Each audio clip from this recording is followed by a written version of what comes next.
tonight's 36th Senatorial District Debate, hosted by the Lancaster Chamber of Commerce and Industry and LMP Media Group. Tonight is your chance to hear from the candidates running for the district in the November 4th general election. Grace Brethren Church of Lititz is our host tonight, and we thank them for having us. I'm Heather Valutis, Advocacy Director with the Lancaster Chamber. Before we begin, I'd ask you all to silence your cell phones and any other electronic devices you may have. I'd also ask that you refrain from cheers, applause, or outbursts until the debate concludes in order to maximize the 90 minutes that we've allotted for this evening. Tonight's debate is being live streamed at lancasteronline.com. We are pleased to have the two candidates on the ballot for the 36th Senatorial District, Republican Representative Ryan Aument and Democrat Gary Schreck. Ryan Aument is currently serving as a state representative for the 41st House District, and Gary Schreck is a history teacher. Tonight, the candidates will respond to the questions from our moderators, Tom Baldridge, President and CEO of the Lancaster Chamber, and Karen Shuey, Government and Politics Writer for LMP. With that, I will turn it over to Tom. Thank you, Heather. And although we are discouraging of outbursts and wild hoops and hollers, how about a round of applause for our two candidates that are here this evening? Thank you both very much for participating in this, and thank all of you here tonight for joining us. The questions posed to the candidates tonight will cover a wide range of business and community issues of interest and concern to the residents of Lancaster County and specifically to this Senate district. For the debate, the candidates will begin with introductory remarks, and then we'll move into moderations. Both candidates will be given up to 90 seconds to answer each of the questions. After that, the moderated questions conclude. There are 10 of them. We will then turn it over to the audience for your questions. We've placed 3x5 cards on your seats or nearby. And if anybody has a question, what we would ask you to do is just fill out this card and raise your hand with it, and Heather or others will come around and pick it up from you. We do hope to generate some questions from the audience. We've allotted appropriate time for that, and I would encourage you to take advantage of that opportunity to make sure you're getting the answers to the issues that are important to you. Just a few minutes ago, Gary, he has elected to have Ryan begin the debate with his opening remarks, and Gary will be the last person to speak tonight with the closing remarks. So with that and no further ado, I turn it over to Representative Ryan Aument for opening remarks. Thank you and good evening. Thank you to the Chamber and the Lancaster newspapers tonight for hosting this event. They hosted a similar event in the spring during the primary campaign and did a fantastic job with the event they hosted. And thanks to all of you for participating in this process and being here this evening and listening to Gary and I discuss our vision for the future of Pennsylvania. I want to extend my thanks to Major Schreck for being here and for waging this campaign. I think it's important that we present a clear vision, a contrast to the voters of Lancaster County. I think any time that we have veterans who have honorably served their country step forward to run for office, I think that's a noble thing, and I'm pleased that Gary has chosen to run for this office and to wage this campaign with me. Throughout the evening tonight, you're going to hear numerous issues, and I suspect you'll hear significant differences between Gary and I.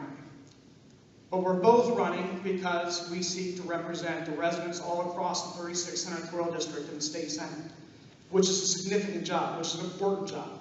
As I've been on the campaign trail for the last year now, I've had the opportunity at town hall events, going door to door, making phone calls at numerous events.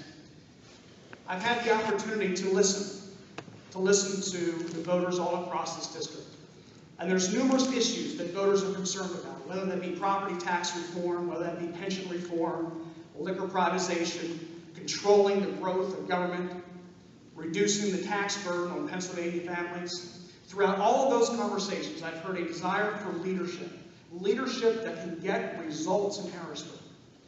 And so I'm here tonight to talk about my vision for Pennsylvania, and I look forward to the opportunity, should the voters put their trust in me, to representing the residents of the 36th Senatorial District, working together to get results on issues that matter most to our citizens. Thank you. Thank you, Representative Aument. Mr. Schreck. Yes, sir. And thank you, Ryan, for thanking the Chamber and Lititz newspaper and myself. And thanks for coming out and sharing tonight with us. There is a difference between Mr. Aument and I, and it really comes down to leadership style. It comes down to substance. Mr. Aument talks about strong leadership. He has his plan. When you bring about a plan without really engaging the voters, I think you need to show a little more flexibility. In other words, as soon as we vote for Ryan Aument, he's not going to need us anymore. Once we put him in office, he's going to execute the plan, and he'll carry on, and he won't need your opinion or my opinion, but that of the state party. And I'll just give you an example. I got my booklet, the Ryan Aument booklet, thank you. And it says, a proven leader to put us first, paid for by the Republican Party of Pennsylvania. Who's the us? For me, the us is us. It's the people of the 36. I will not be beholden by any political party. Am I running as a Democrat? Yes. Proudly so. But I have a very strong independent streak. If you're looking for someone who's moderate, someone who's willing to compromise, someone who's willing to look through and find those politically viable things with 25 other senators, I'm probably more qualified for this job. And that's really what we're looking at. Who's more qualified? Ryan Aument or myself? Who would you rather have teaching your kids, watching your back, listening to your problems, and protecting your flank? That's really what this race is about. We will differ on some issues, but I will assure you, I will answer every personally. I will talk. I will engage every day. Thank you. All right, brother. Now for the first question, we'll begin with Representative Aument with an answer. The winner of this race will join a Senate in a state that has no surplus of money, is challenged by its revenue growth, and has slower job growth than the national average. To balance the budget, which is constitutionally required in Pennsylvania, Pennsylvania will need to either generate more revenue or reduce spending, or a combination of both. Explain specifically where you believe there's a potential for revenue enhancements and which programs you believe could deserve to be cut. I think it's important to note where we've been. 4 years ago, the unemployment rate at the end of the Rendell administration was 8.1%. Today, the unemployment rate is at 5.7%. 4 years ago, the Republican legislature inherited a $4 billion budget deficit, which we had to close. We made very difficult choices, including cutting back in waste, fraud, and abuse with the Department of Public Welfare. But no doubt, we face challenges in the coming years. There's been a loss of federal FMAP funds. We have the costs incurred by the implementation of the Not-So-Affordable Care Act. And we have a looming pension crisis that is dramatically impacting our ability to adequately fund our schools and other programs that the state has mandated to fund. So I think step number one, when we are sworn in January, should I be elected, is pension reform. That is, I think, the most significant economic crisis facing our state today. The solutions are not going to be easy. I think we have a plan on the table, the Tobash plan that we attempted to vote in the House that would result in a hybrid pension plan, a defined benefit up to $50,000, and a defined contribution plan beyond that. So I think there are additional sources of looking on the expenditure side of the equation before going to the taxpayers and asking for more, and more, which is Harrisburg's solution. I think we can do more on the expenditure side of the equation, and we should. Thank you.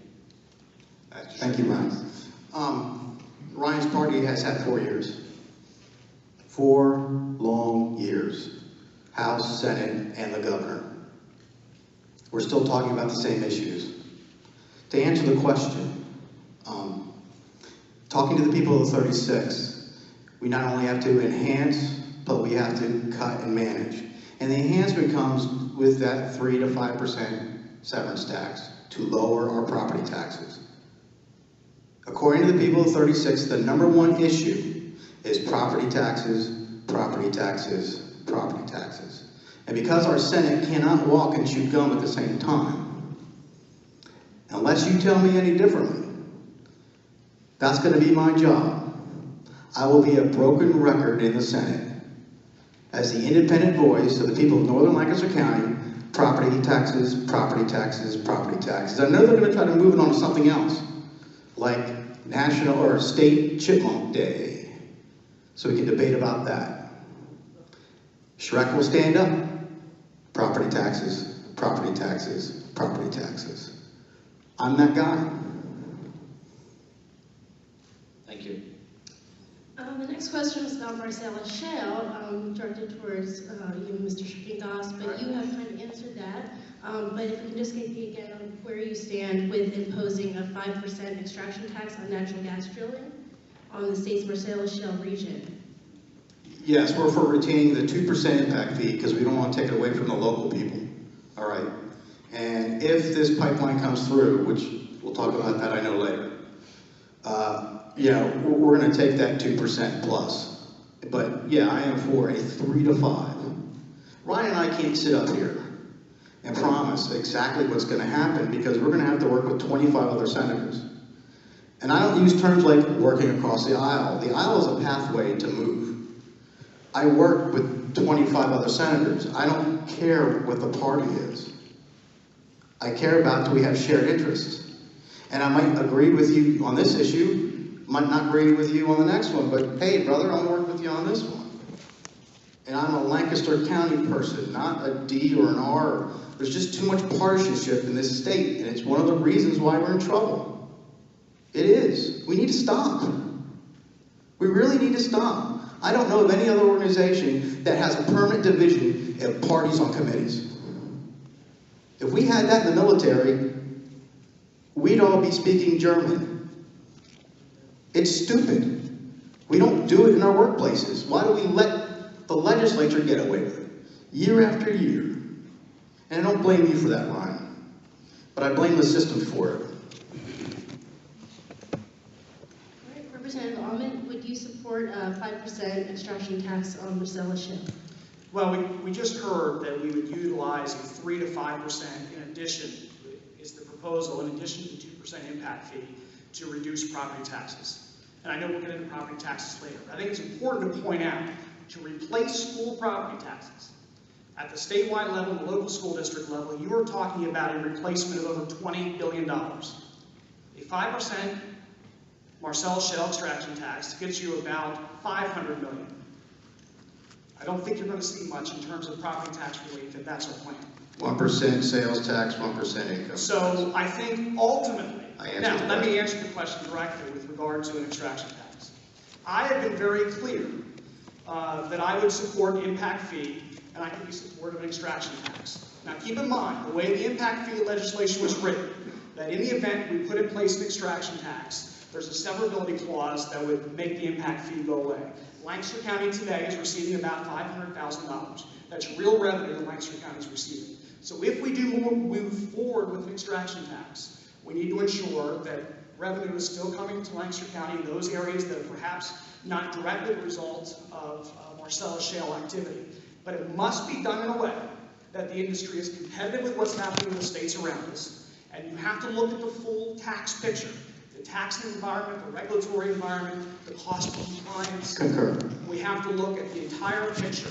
But I could certainly be supportive of something as long as it's being economically competitive and it's providing for environmental and not just to expand general fund spending. Your answer from the primary. I was sitting right there. Excuse me, just use your time at the appropriate time. Sorry, you sir. allotted it. I'm sorry. Sorry, Ryan. Next question is for Representative Aument. It's been said that there are at least 100 manufacturing jobs waiting to be filled in this county, many of which get pointed at as the deficit being in job training and skills providing, able to provide skills for those unemployed workers. What role do you think the state government should play in helping the underemployed and the unemployed get jobs And what role specifically would you as a state senator want to play in trying to close that gap? It's an issue that's been of great concern to me, is the seeming out of alignment between the economy and our education system today. And so I think as we are looking at providing opportunities for young people, upward economic opportunity, the free market and a quality education system are central. And so I think supporting our technical schools, encouraging young people for whom that's a good fit to take advantage of our technical training, our technical schools, ensuring that our school system has rigorous academic standards to ensure young people who are graduating are college and are career ready. And I also think that it's important that we have a higher education system that is better aligned. There's greater transparency around academic programs, graduation rates, the cost to earn a degree, and the employment rate in those academic majors. I think families need to have access to that information so they can make better informed decisions. A quick example of that is I look at Thaddeus Stevens College of Technology, which is an absolute gem to Lancaster County. And you're right, those jobs are there, they are available, but we have young people who are not being trained in time to meet the demand in those particular, in that particular market. At Thaddeus Stevens, we see a 90% graduation rate, 90% job placement rate, good family-sustaining jobs. And it's certainly not the answer for all students, but it is for many. And many of our young people are going to a traditional four-year college where it may not be the best fit, and going into and accumulating massive amounts of debt. Thank you. Mr. Schreck. The question again was better matching job seekers with the actual jobs. Correct, and the role that the state government has in helping the underemployed and the unemployed to get unemployment, as well as your specific priority as a state senator in that same regard. Well, we can't wait for the legislature to do anything. Day one of the things that I would like to use my office for is to better stitch the seams here in Lancaster County, because we do have all these outstanding career centers, Thaddeus Stevens, etc. But we do need to do a better job in matching actual jobs with job seekers. And part of the problem is there are a lot of families out there who do not want to send their children to places like Thaddeus Stevens. That's just the bottom line. So we have to use, and this won't cost us anything because I'm already on the payroll, I have to do a better job. The state center has to do a better job here, stitching together the local businesses, forecasting what their needs are, and turning to Thaddeus Stevens, CTCs, etc. to start. And then after that, well, it's like what Ryan said, but the problem is we don't have a lot of money to throw around. I think we just need to start to drive more people into those gold-collar jobs, and hopefully we can start bringing manufacturing in, which is more of a national issue, okay? Because the young ones, we want to set up small niche companies that employ 20 to 50 people, but it's hard. And we'll talk about removing this or that regulation. Businesses want simple regulations. They don't want handouts. My understanding, everyone they've talked to, is they want simple regulations. You can keep your hand out. Thank you. You're welcome. The next question deals with tax policy. Mr. Schreck, can you describe how we should tax wealth? How should we tax income in the middle, and how should we tax those living in poverty? Well, as you know, in this state, constitutionally, we can only have a flat tax. I know Wolf wants to try something else that's going to skirt the Constitution. I would be against that, unless we change the Constitution. I support a flat tax, okay? But like I said, to help drive down the costs of property taxes, we have to shift. And we have to move from a current 3.07 to 4.07. Ryan wrote in here that a guy like me is for doubling your income tax rate. That doesn't double it, unless I got my math wrong. 1%. So no, in this state, we're not going to get a graduated or progressive income tax. We're just not. Okay. Representative Aument, same question. I fully support keeping tax rates low. I fully support the flat tax that we have in place regarding the income tax, currently 3.07. I do not support a progressive tax. I would oppose that. Again, I continue to believe the problem in Pennsylvania is not that we tax too little, it's we spend too much. And so I don't believe the answer is to continue to go back to the taxpayers. But I do believe that we do have a role to state to put policies in place that are going to generate economic output, that are going to grow the economy, that are going to create jobs, and in the long term will provide additional revenue to the Commonwealth. And specifically, lower the corporate net income tax. We should finally phase out the capital stock and franchise tax to give businesses an opportunity to grow and expand, to hire new workers, at family sustaining wages so they're paying and providing revenue into the Commonwealth. I think that's the answer, not raising the income tax or going to a progressive tax structure. The taxes aren't low. Our property taxes are very high. Thank you. Okay, earlier tonight we heard it said property taxes, property taxes, property taxes. We're about to speak about property taxes. There's been and will continue to be support for sweeping property tax reform. One bill that would eliminate the school property tax altogether and replace it with an increased and expanded sales tax and an increased personal income tax. Would you support this bill? Why or why not? So I think the first issue that I think we have to point out is unless we control spending, unless we look at the expenditure side of the equation, all we really are doing is shifting an ever-increasing tax burden on Pennsylvania's families. So we don't look at the expenditure side of the equation first. I have been supportive of and I have voted for House Bill, Senate Bill 76. It was House Bill 76 was filed as an amendment to eliminate your school property taxes by shifting to an income from 3.07 to 4.35% and a sales tax from 6.76% to 7% and closing all exemptions. The House passed House Bill 1189, which gives local school districts, I actually think this is a very viable approach in the Senate.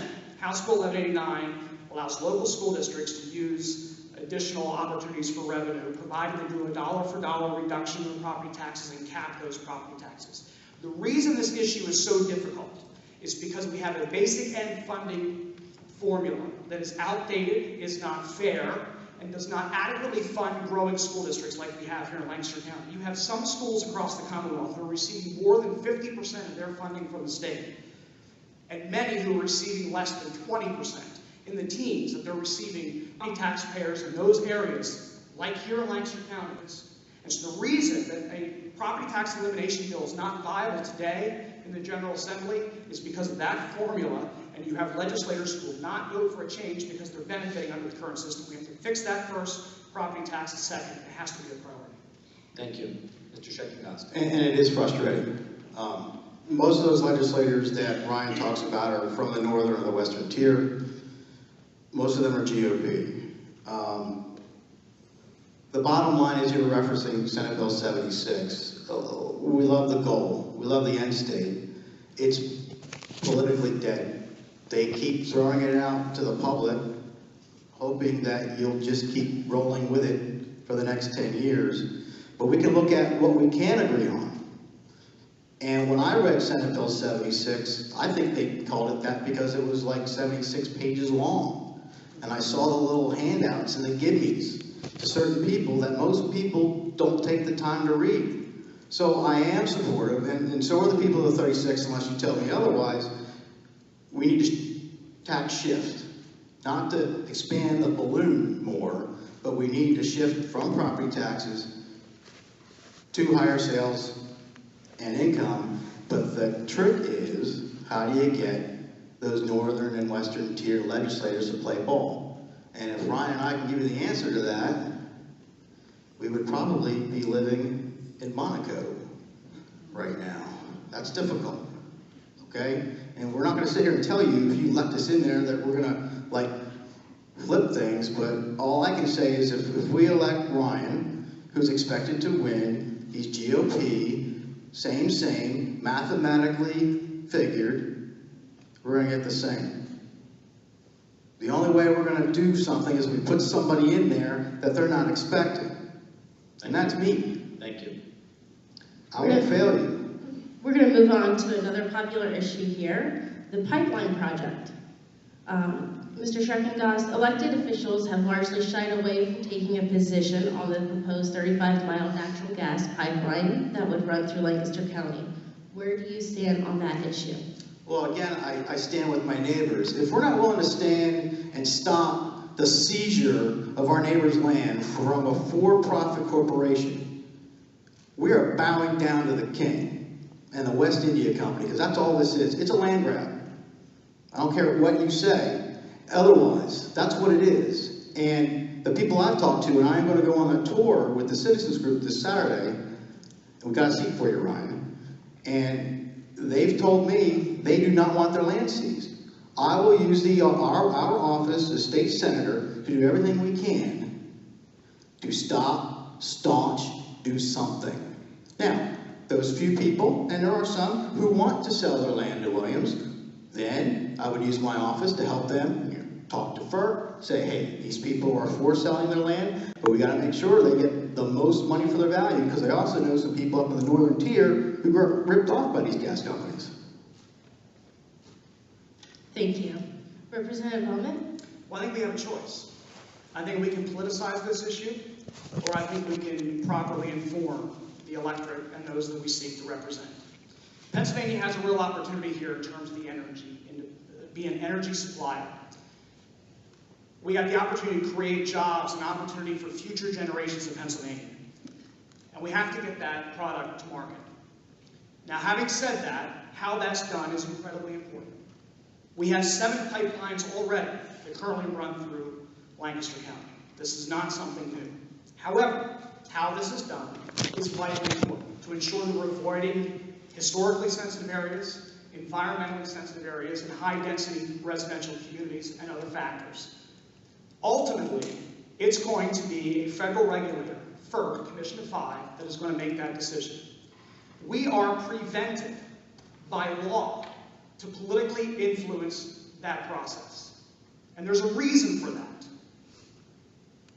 So my role has been to consistently inform the residents who live in my community who have concerns, to inform them who to contact, who to express their concerns, and to relay concerns I'm hearing to Williams Company that's responsible for siting the pipeline.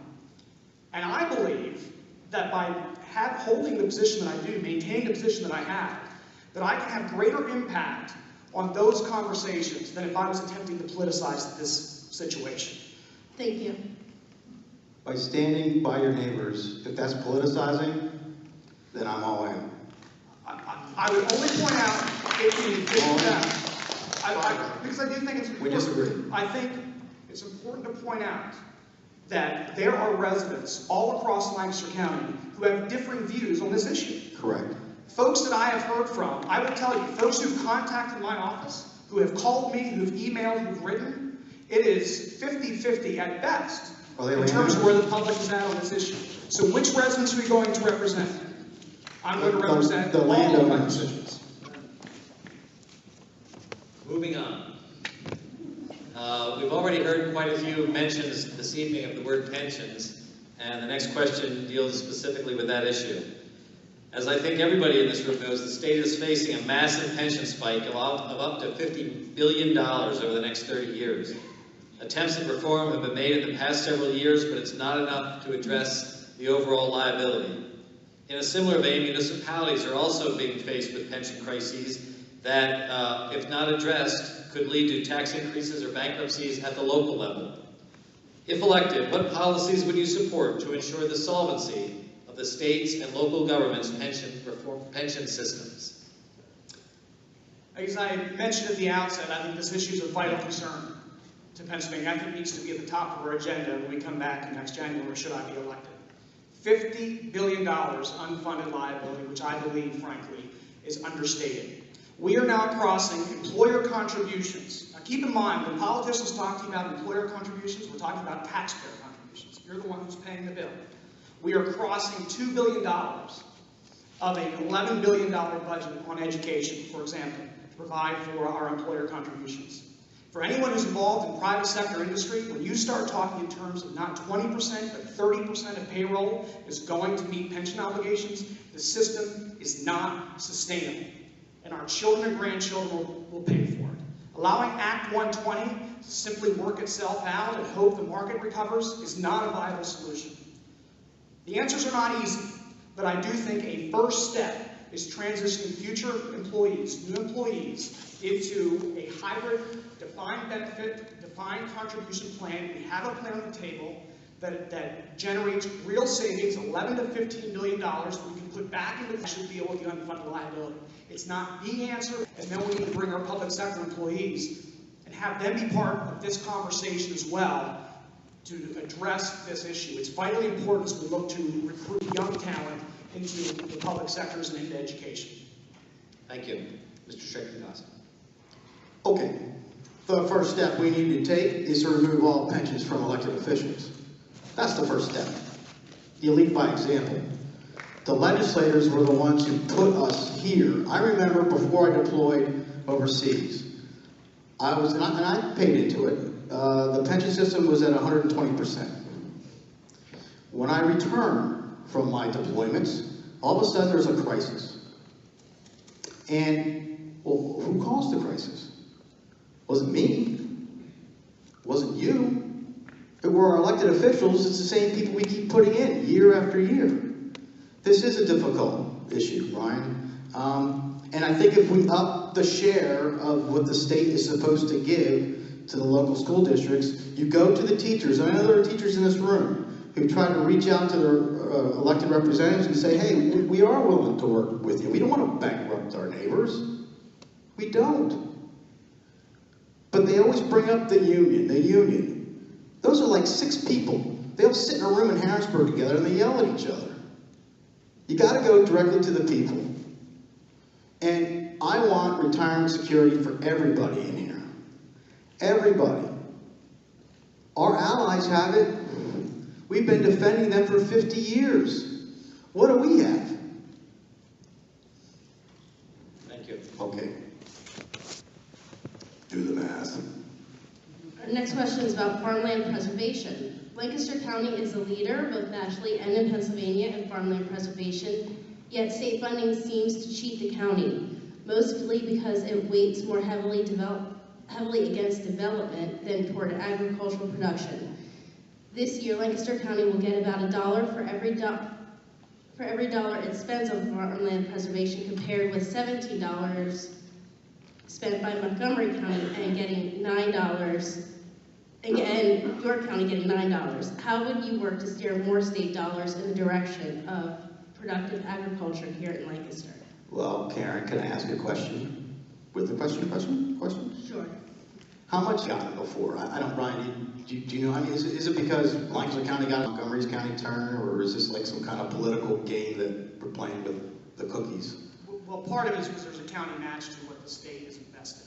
Okay, so Depending what's happening at the county level does impact that sum. I don't know that's the exact answer from Montgomery County. okay. So Karen, are we cheating ourselves? Are we? I mean, I've never heard the term we're being cheated before, and I learned something tonight. If we are being cheated, if those people from Montgomery County are stealing from us, well, then Schreck's going to walk over to the Montgomery County Center and say, hey, what's going on? But are Ryan and I for farmland preservation? Yes. Is that the question? Sure. Yeah, it's like saying, what's your opinion about volunteer firefighters? I mean, you know, I love them. But it's more heavily weighted towards development. I'm against that. How committed are you to the development of Lancaster County versus its agricultural preservation? Well, again, you got to go to the voters. You got to educate. You got to give them the facts without the spin. And that's the most important thing. We need the facts without the spin. Okay?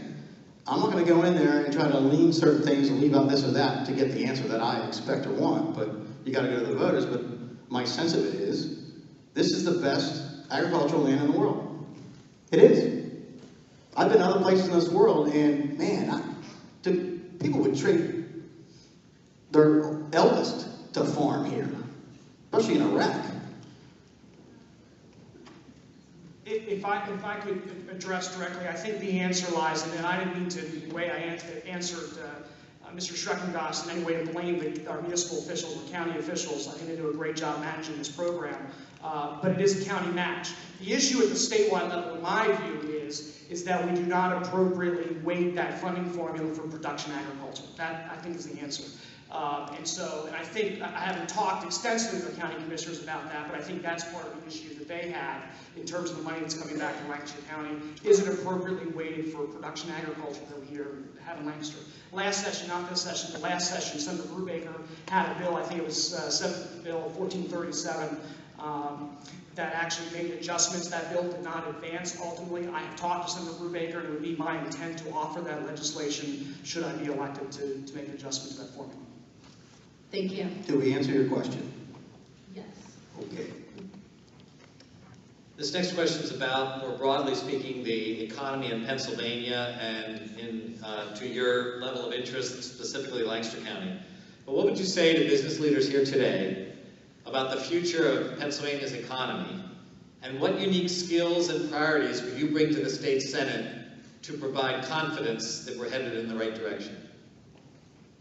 I have tremendous confidence that we're heading in the right direction. I think we are, particularly in Lancaster County, but across the state, our economy is very, very diverse. I think we have a thriving energy industry in the state, a thriving agricultural industry in the state, and I think passing a transportation bill as we did this last session across the Commonwealth was vitally important to industry, to business in Pennsylvania, but there is much more to be done. I am pleased that an unemployment rate since Ed Rendell left office has dropped from 8.1 to 5.7. I'm pleased that we have new private sector jobs that are being created, but there is much more that has to be done. And I think improving the tax and regulatory environment in the state to, as I've said, lower the corporate net income tax, to finally phase out the capital stock and franchise tax, to improve the regulatory environment. And this pension issue, in terms of businesses who are choosing to locate here, looking at the liabilities of the Commonwealth, do not underestimate this pension issue, businesses making those decisions.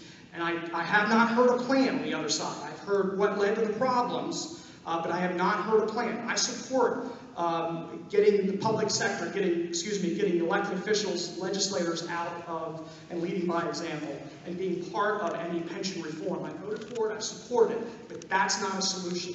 The only solution I've heard is more and more taxes. We need real reform to transition new employees into a defined contribution type system and deal with the unfunded liability. And I think it's vitally important in Pennsylvania industry. Thank you. Mr. Schreck. Well, first I'd ask you. I'd ask your group. I'd sit down. I'd ask, what are the targets you're looking for? What kind of assets would you get from the state? How would you use them? Then I want to ask you. It's about us, ultimately. And I have Sergeant Cannon here. And listen, I don't have a degree in economics, but I can tell you this. I will keep looking for a solution, and I don't care where it comes from, to get the job done.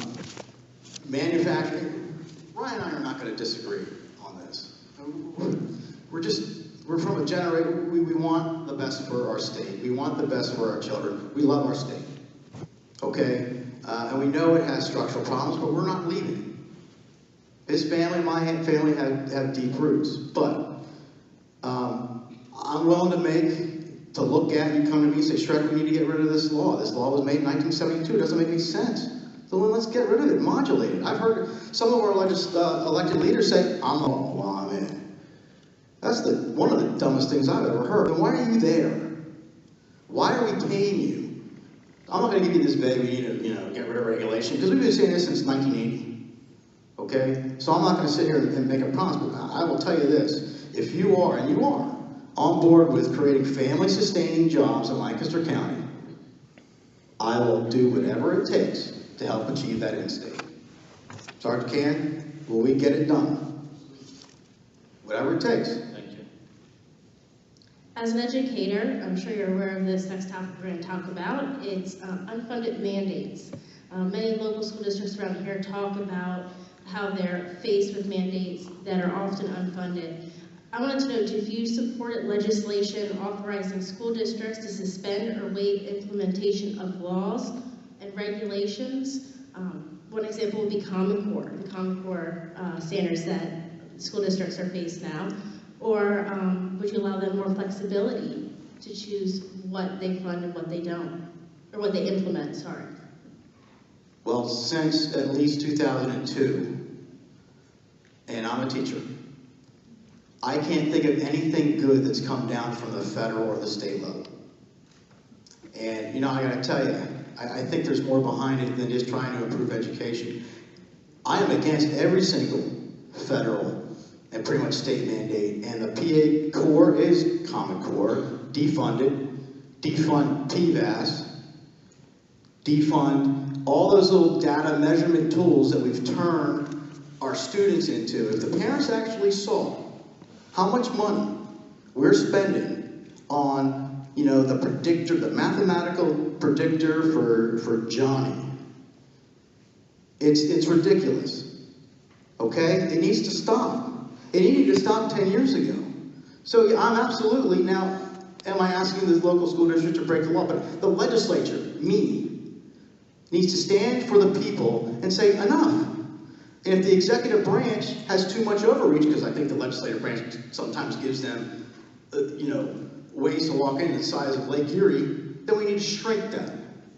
So yes, to answer the question, Common Core, get rid of it. PVAS, get rid of it. Get rid of all that stuff, because I don't know what we're doing wrong in northern Lancaster County.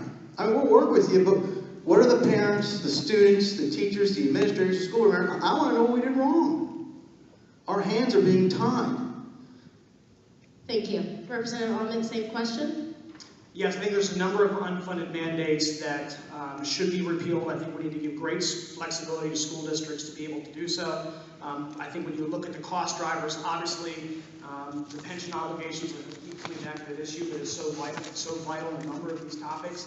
That is the significant cost driver to our school districts, a huge mandate that they face. So I think providing them relief on a statewide level is vitally important.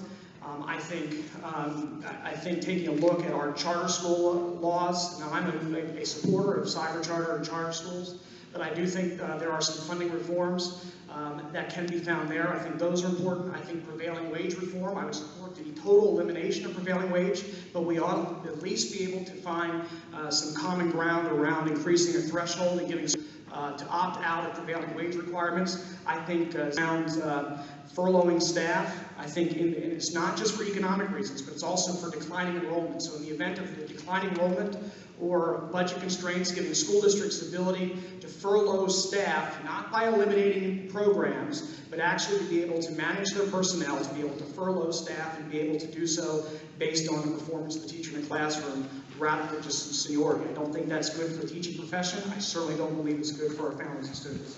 Can I add a rebuttal? I know a little bit about this. Can I have a little rebuttal? I will allow it. Thank you. I don't want to get yelled at. Representative Aument will have time to respond to that. You know you implemented some of these mandates. You know you voted for some of those mandates. Correct? Are you giving me an opportunity to respond, or are you going to? Well, you don't have to. Okay, it's a rhetorical question. Okay, it's a rhetorical question. And the charter schools are sucking the lifeblood out of the public schools. That's another reason why you're property. Yes, they are. They're sucking the lifeblood. They're sending them right over to these private institutions. All you got to do is go check out campaign contributions. The political parties launder the money. They do it better than drug dealers. Thank you. Representative Aument, would you like to respond to? I'm not sure what to respond to the latter part of that. But let me just talk about, if I can, the unfunded mandate issues. I think this is critical. Okay. I think we have to have a conversation about those mandates that we have in place that in many cases are supported by public sector unions and others that have no impact whatsoever on academic achievement in schools. Prevailing wage, pension, the seniority rules, our tenure rules, some of those things. I think those are clearly areas where we've got to give school districts greater flexibility. And then there are a number of things that we at the state ask school districts to be able to do, because we are making a significant $11 billion plus investment in public schools. We want to make sure that our kids are college and career ready, that they're meeting standards. I think that is an appropriate, not for the federal government, but that is an appropriate role, I think, for the state to have. So I think the question is, what are those unfunded mandates that we are putting on the back of school districts that actually get in their way of driving student academic achievement? And where can we provide flexibility on some of the others? I think that's the issue. Thank you. but they're not. Thank you, They're candidates. doing the opposite. That ends our prepared questions. We would now invite the audience again to seek out these cards and get the cards from you. To get us started, though, I do have one question. In that this debate is somewhat akin to a job interview, as in both of these individuals would like to see themselves in the state senate with your support, I'd like if you would both take just a moment and describe what your unique leadership style is that you'd be bringing into the state senate. Representative Aument? Unique leadership style. Well, I know what was said at the outset, but I actually think that I've got a strong record of being a consensus builder. I mean, I look back because I knew some of the criticism that had been leveled, but in 2013 alone, as a state representative, I held 144 meetings, answered 6,008 to be exact pieces of mail, 9,332 pieces of email, and I will tell you that it's not just simply folks that agree with me, but in many cases at town hall events and other events I've had, I've come in direct contact with folks who disagree with me, and that's great. That improves the process. And so as I look about the legislation that I've been honored to be able to champion, whether it's been improving, I think, the quality of education, improving the regulatory environment on Pennsylvania business, that's been the result of conversations with constituents. It's been the result of conversations with folks who agree and disagree with me, and coming to consensus and finding solutions to problems that people care about. And I think I've had a strong track record of doing that in the House, and I'm eager, should I be given the opportunity, to do that in the Senate, to be able to work towards solutions to problems. Mr. Schreck. Well, I think that what makes me kind of tick is I'm a natural teacher. My leadership is to try to empower people to get to where they want to go. It's not about me. It never has been. One reason why I brought Sergeant McCann here, so if you want to talk to him later on how we solve very complicated and traumatic problems. I believe in my neighbors. I want to learn from you. I don't purport to know everything. I don't. In fact, coming up here and speaking in front of you with like a measure of authority is a little bit uncomfortable because I do better sitting down talking with you face to face. So I guess what I would bring is I don't see myself as holding a position of too much import. I am simply your vessel. That's it. And if I think we need to go a certain direction, I'll try to persuade you. And if I can't persuade you, then apparently I'm wrong. So I guess that's it. I have a question from the audience. When you get to the Senate and are unable to accomplish all of your goals, which single goal will you focus on and not back down on, and why? Property taxes, property taxes, property taxes. And the partisanship. The partisanship.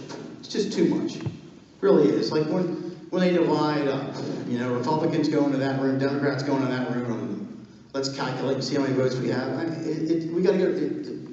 It's time to move on. Which group are you going to caucus with? None. I've talked about this with people. Yeah, none. Representative Aument, what single issue would you focus on?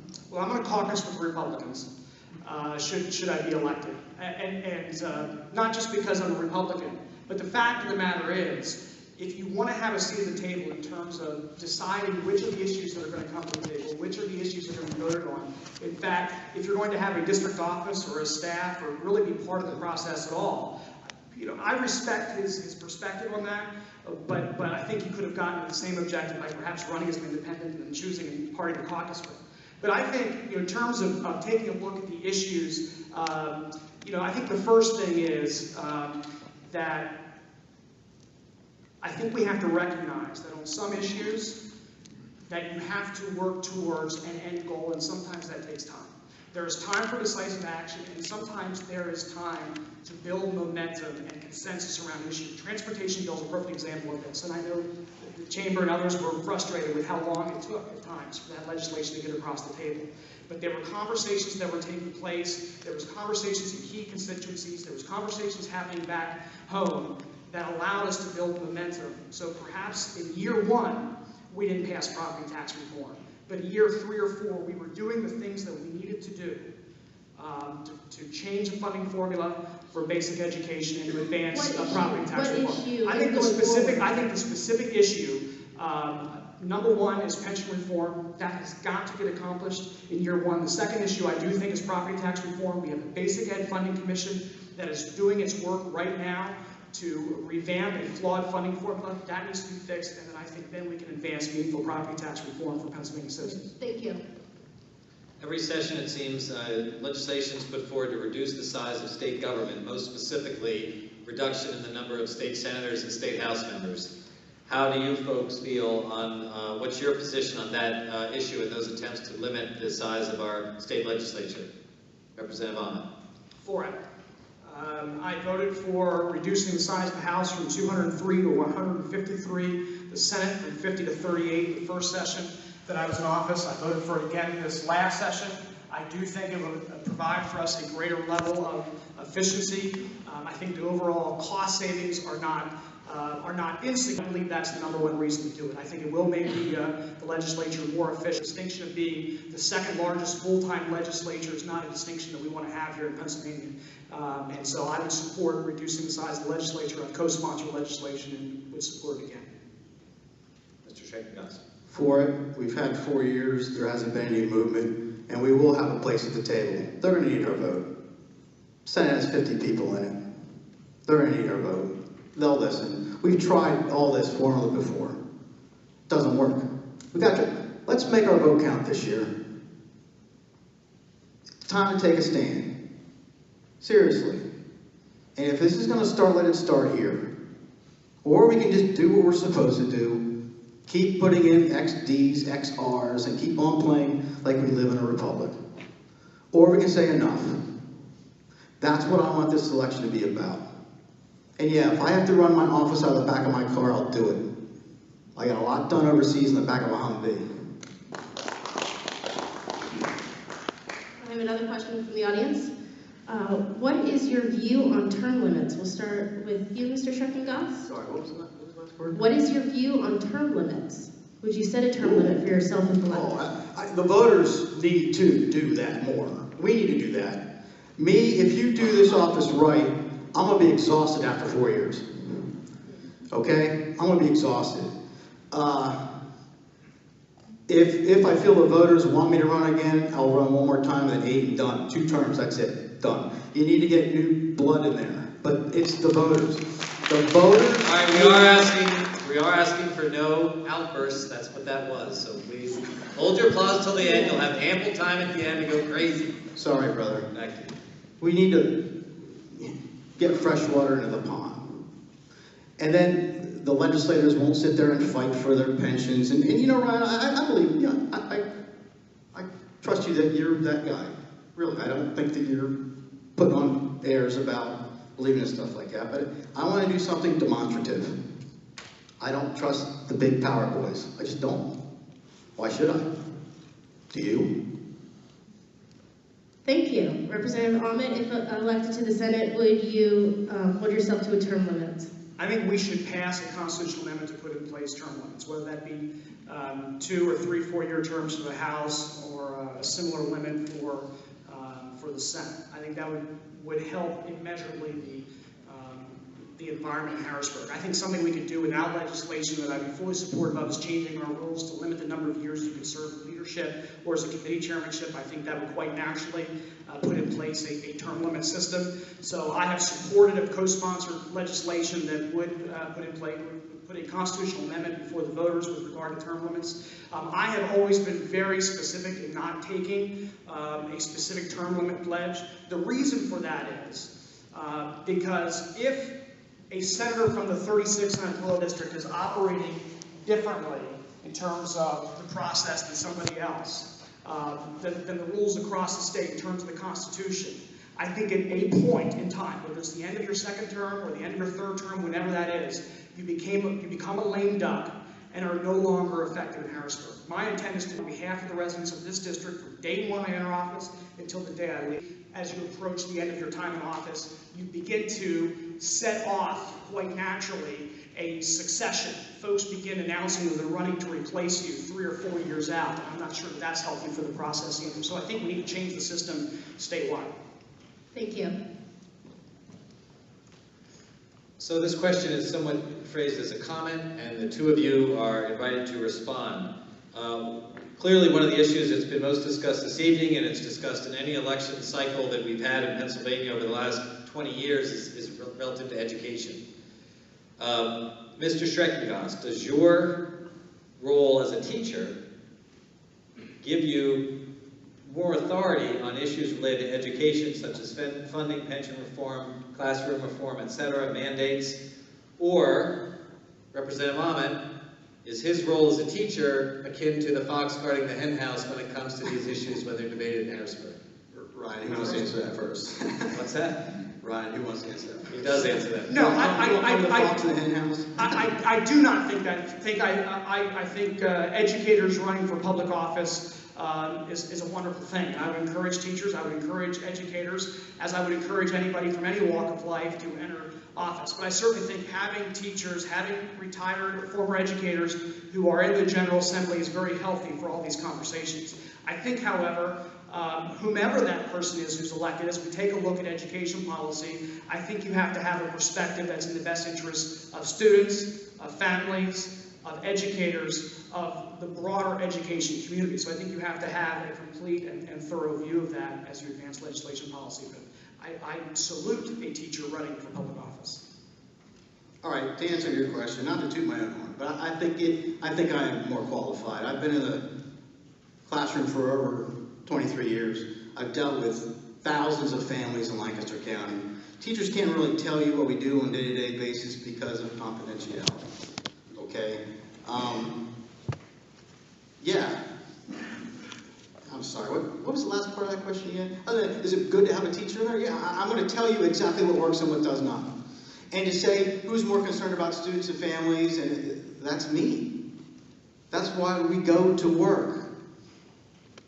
That's why we go to work, to help the students and the parents and the families. You know, we really want to be a positive influence. And I got to tell you, I really resent the fact that we've been turned into the enemy of the Republic. I wear my uniform on Memorial Day and everybody says, thank you for your service, you're an awesome guy. I take it off and put on teacher clothing, all of a sudden I'm a scumbag. I'm the same person. We're not the enemy. We're really not. And talk about politicizing things, education has been politicized. A lot. So, government, let's go back to local government. I want to know, I really do, what Ephrata and Hempfield and Warwick, what they've said that, you know, to trigger all the stuff that's going on. I don't understand it. I'm working for the school districts of the 36. I'm not going to worry about Philadelphia and Pittsburgh. I'm working for the school districts of the 36. Thank you. We have a question here about would be in favor of establishing a nonpartisan commission to draw congressional districts? Yes, absolutely. And man, I want math people, engineer people, and I want our districts to be purple. I want them to be competitive. And we could have drawn our districts that way. We should have. We had the opportunity to do that, but now we have the most disgustingly gerrymandered system in the country. And that is the responsibility of one particular party. We never would have done that to the Iraqis, ever. And that's one reason, that's the other reason why I'm running. Over there, helping the Iraqi people, running elections in Fallujah, watching people get machine gunned to go vote. And then I come home, and we're gerrymandered. We're gerrymandered. We are now mathematical data points. This isn't a republic, folks. We're going through the motions. Stop. Please. The younger generation says stop. Stop what you're doing. Stop what I'm doing. Stop what we're doing. Absolutely, 100% yes. I have a quick follow-up. Would you feel that same way if the Democrats were in control? Yes. I say what I mean what I say. You are my bosses, not the Democratic Party. Do I have a lot of Democratic people in here? Sure. Do I have Republican people in here? Sure. Do I have Independents, Green Party? Yes. I don't care what party you're in. I care if you're a member of the 36. I was just looking for a yes or no, but thank you. Representative Aument, same question to you. Would you support a nonpartisan commission? I would support, I think it's important that folks in the room know that we have two separate processes, both for the congressional boundaries, which I think was at the heart of the question, but we also have the legislative boundaries for the State House and the State Senate. I think we should reform how we do both processes, and I would just point out with regard to the congressional lines, that moves through the legislature as actual bill. I voted against it, actually bucked my party leadership who wanted me to support the bill. The governor ultimately signed it. I voted against it because I didn't believe it was in the best interest of Lancaster County, because we split Lancaster County between two congressional districts. We took a member of Congress who can see Philadelphia, the skyline of Philadelphia from his district office in the eastern part of Lancaster County. That's a bit of a stretch for me. And as a result of that, I voted against that bill, and I do think the system needs to be reformed. Thank you. This next question I'm offering just to try to prove that I'm unbiased in my moderation here. If Pennsylvania would eliminate their capital stock and franchise tax, what would be your plan to replace that revenue? How many tax breaks can we afford to keep giving businesses? Representative Aument. Well, I think I respect the question, but I think it's a misunderstanding of the economy. One, as I've said before, I think we have a spending problem in Pennsylvania. We do not have a revenue shortage problem. We tax business and industry enough. We overregulate. The cost of compliance is too high. And we tax Pennsylvania families too high, in my view. So what is the answer? The answer is controlling spending, and two, by eliminating the capital stock and franchise tax, by reducing the capital, or the CNI, the corporate net income tax, I believe will generate more economic activity, more economic opportunity for Pennsylvania business, hire more employees, put people back to work in family-sustaining jobs, providing additional revenue to the Commonwealth of Pennsylvania. So I think we'll provide additional revenue to Pennsylvania if we generate more economic activity. Thank you. Mr. Schreck. Yes, sir. One of the reasons for some of the anger, or most of the anger of our neighbors, is 4 years ago, or 3.5 years ago, when we did have a fiscal crisis, we had choices. Do we give massive corporate welfare tax breaks, or back our schools? The choice was to slide some of that money over there to the corporate tax guys, and our property taxes continue to rise. I'm for it as long as I am 100% sure that the people... When you say you're for it, what is that? I would be for, you know, cutting this or... Oh, wait, your question was, what would I replace it with? Right. Well, I didn't say I was for it either. What would I replace it with? I don't know. I don't know yet. I don't know if I'm on the topic. Someone out here probably does. I don't know. Sorry. Okay. I have follow-up questions for the individual candidates. Representative Aument, in your first response, you talked about revenue and spending and what you may cut and how you may generate new revenue. You spent a lot of that time talking about pension reform, but the plan that is currently on the table that you spoke about, the hybrid plan, that wouldn't accrue any savings for at least 10 years. So in the immediate future, what could you do to, what programs could you cut, or how could you generate new revenue? Yes, don't want to dismiss the fact that the resolving the pension crisis is essentially, I think, a two-step process. One, stopping the bleeding, as I talked about, with a new plan. But ultimately, yes, we're going to have to deal with the payments, the employer contribution rates that spike in the very near term. 4 years ago, we came into office. We identified fraud, waste, and abuse that had been identified by Democratic Auditor General Jack Wagner in the Department of Public Welfare. Those were important steps that we were able to rein in spending and control spending moving forward. I think there is additional efficiencies there. I think there are in many agencies across state government. I think duplication. I think a great example of that between the between the Turnpike Commission and the Department of Transportation. I think that's an area of opportunity for additional savings. And I think privatizing the state liquor stores. We had a plan on the table that we passed out of the House that I think was a responsible plan. I think it is something that consumers across Pennsylvania are demanding. I think any survey you look at, the support for privatization, turning that over to the private sector and generating $1 billion in revenue to the Commonwealth is another important step that we can take going forward. So I think certainly on the expenditure side of the equation, controlling the cost of government going forward, finding savings elsewhere, certainly needs to be a priority before going back to the people and asking for more revenue. Thank you. Mr. Schreck-Doss, in one of your answers to the question about unfunded mandates for schools, you had said that we should just get rid of a lot of the standardized testing that we have in schools right now. How do we make sure as taxpayers that our dollars are being spent in our school districts efficiently, that students are achieving the level that they should be achieving so they can go on and possibly, get into college or get the jobs that they need? Well, Karen, that's a good question. Back in 2001, 2002, they had tests for 5th grade, 8th grade, 11th. Now it's almost every grade. We don't need it every single grade, okay?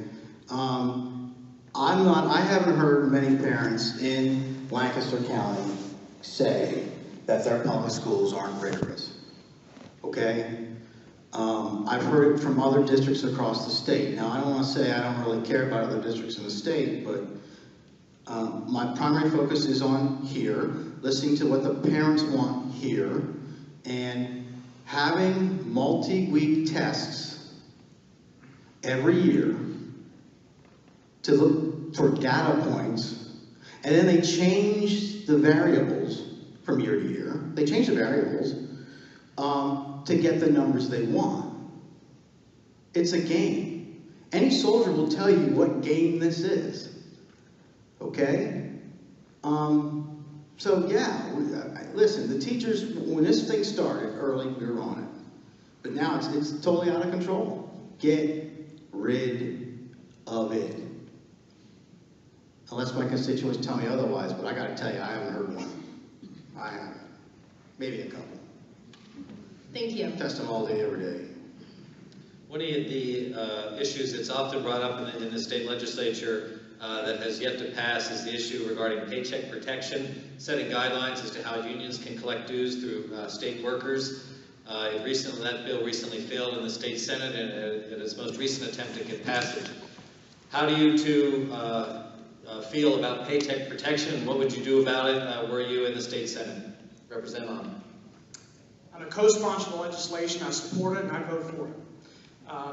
We have a clear line of distinction, appropriately so, between what should happen that's funded by taxpayers and what's funded by political dollars. We have two speakers of the House who are in prison, appropriately so, for using taxpayer resources for political purposes. It should not happen, and it should not happen ever. And so to have school districts who are utilizing taxpayer resources and time for the automatic deduction of not just dues, which up by IRS rules, 15% lobbying and other political purposes, that's dues, not PAC money, also automatically deduct PAC money, and then from the school district, the Ephrata School District, the Warwick School District, writes a check to the PSEA. I think it's wrong, and I think it should end. Thank you, Mr. Schreck-Doss. Okay, it's interesting that the only unions that were included in that bill were the teachers union and not police, fire, etc. I don't quite understand why that is, but I don't think I'll get an answer tonight either. The employers also take out for Social Security, income tax, etc. So I guess if we're not going to use taxpayer resources to withdraw from people's paychecks, why don't we go all the way? And just for me, look, on a personal level, when my district at the local level put through fair share, and Ed Leone can back me on this, I was against that. I don't think it's right to force someone into a union. I quit the union for 2 or 3 years out of protest. Did I not have it? I did. Because I don't think you should force someone to be in it. However, that's not what this is about. Let's just be honest. This isn't to protect me. This is to try to crush some sort of political opposition. They think that teachers vote Democratic simply because of the PSEA flyers. Well, I got to tell you, in my school, about half voted GOP until about second year in the corporate administration. We got the message. We heard you loud and clear. So it's a vindictive measure. You're not protecting me. You're not helping me at all. You've turned a lot of people off, frankly. Thank you. I think we have time for one more question, and it is by a student, which I thank you for being here and for participating in this debate. This is to both of you. I'll start with Mr. Schreck. Both candidates present themselves as champions of education. As a high school student, how might my education improve by your policies? Well, I don't think Mr. Allen's a champion of education. I'll just start with that. It's about you. Where's the student? Hey, man. Hey. How you doing? It's all about you, brother. I am concerned about your generation. I have children in their 20s. Ryan has children also. I sent my kids through public school. I went through public school. I believe in it. How about those tests, brother? You digging them? Not so much. Are you learning anything by it? No. You learning how to problem solve? No. You learning how to separate fact from propaganda? Not really. No. See, we used to do that, and I still try to do that in my class. But now you're being programmed. You're being used. I think it's disgusting. I'm sorry. I really am. I'm sorry I wasn't strong enough. But I know what you're going through. I'm there. I listen to your problems. I listen to your parents. I'm done. Thank you. Representative Aument, same question. How would your policies improve this student's life? Yeah, it's a great question, and I think it should be at the top of the issues in the General Assembly that we are most concerned with. And so, I'm disappointed in how my record's been discussed, but I focused on it because I believe in upward economic mobility and quality education is important. I think the student and the family come first, not education bureaucracy, not teachers, though they're important parts of the equation. Students and families come first. So I think in terms of... So close. I agree with that. Close. I think in terms of specifically what we need to do, we need to adequately fund education. We need to fix the flawed funding formula. I think we need to put in place rigorous standards. I think we need to have in place systems of accountability and transparency around results. The quality of the teacher in the classroom is the #1 in-school factor for a child's academic success. The quality of the teacher standing in the front of the classroom is critically important, and we need to promote and retain quality teachers. I think choice and competition, giving parents and students an opportunity to choose the best education services for their child, regardless of income, is vitally important. Individualizing and customizing the learning experience through the use of digital technology. Those are just a few things that I have worked on, and should I have the opportunity to serve in the State Senate, I'll continue to work on. Ryan, your teacher evaluation system hasn't improved our teaching at all. All it's done is driven our administrators into the office. Mr. Schreck, you'll get to make your closing statements in just a moment. All it's done. Okay, that is the end of our prepared, the questions from the audience as well as the ones from the moderators. And now we will close out the debate this evening with 2 minutes of closing comments from our candidates. Representative Aument, you can begin. Thank you. And thank you all tonight for your attention, for being here, for being part of this process. And thank you for what you're going to do next Tuesday in casting a vitally important vote for the future of Pennsylvania. I've been in this campaign for nearly a year. And since I entered the race a year ago, I have offered a positive vision for the future of Pennsylvania. A blueprint for a stronger Pennsylvania, taking a unique approach and actually putting in a document specific policy ideas. You can go to my website, electaument.com, and you can read it. You can download it, you can read it. That's the result of conversations I've had with folks all across the 36th Senatorial District, And it's intended to be a conversation. I'm not intended to dictate what those ideas are, although I think you have a right to know before November 4th what I stand for and what I'm going to work towards, and not be surprised on November the 5th as to who I am and what I'm going to work towards. But it's intended to be a conversation, for you to present your ideas, for you to present feedback, and to continue to engage in the process should I have the opportunity to serve as your state senator. It's been the privilege of my life to have served in the State House for the last 4 years. But there's so much more work to be done. I'm proud of the record of accomplishment. I'm proud of the work that we've done to improve quality of teaching in Pennsylvania. And we're early in the implementation. We ought not give up on it quite yet.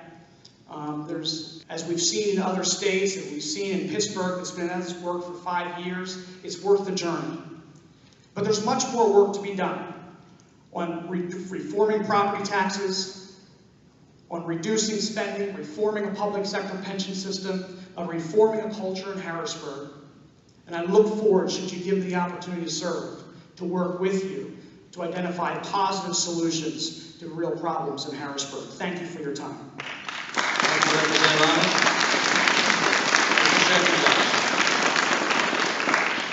Hey, thanks for coming, Ryan. I appreciate it. Katie, sorry, it was nothing personal. Katie was a former student of mine, Ryan's wife. Let's make this election really count. Let's think out of the box. Let's be bold. I mean, think of all the heroes that we think about. They're not the people who take the conservative approach. They're the ones who take a risk. Now, you're not taking a big risk on someone like me. I've been a public school teacher here for over 23 years. I was deployed twice overseas. I'm a medically retired infantry major. I'm not a loose cannon, but I do mean what I say, and I say what I mean. I'm very careful what I say. And when I say I believe in the leadership that listens model, that's really what I mean. And it's a hard thing to follow, and it's sometimes frustrating because you depend upon public input, and sometimes that input is fairly hostile. But I just want you to take a look. This is a story about us. You have two qualified candidates up here. Just take a look at which one you think at this particular time in our state's history, in our county's history, is it time to say enough? If you think it's time to say enough, if you're willing to support a guy who might have to have his office in the backseat of his car because we're being punished, then I'm your guy. If you want to continue on the path we're going, then I think I'm not your guy. I'm just not. I was never built that way. And everybody who supported me from day one knew exactly that's what they were getting. And I don't have an answer for everything. But you do. It's there. Please help. Please vote. And let's make it count. Thank you very much.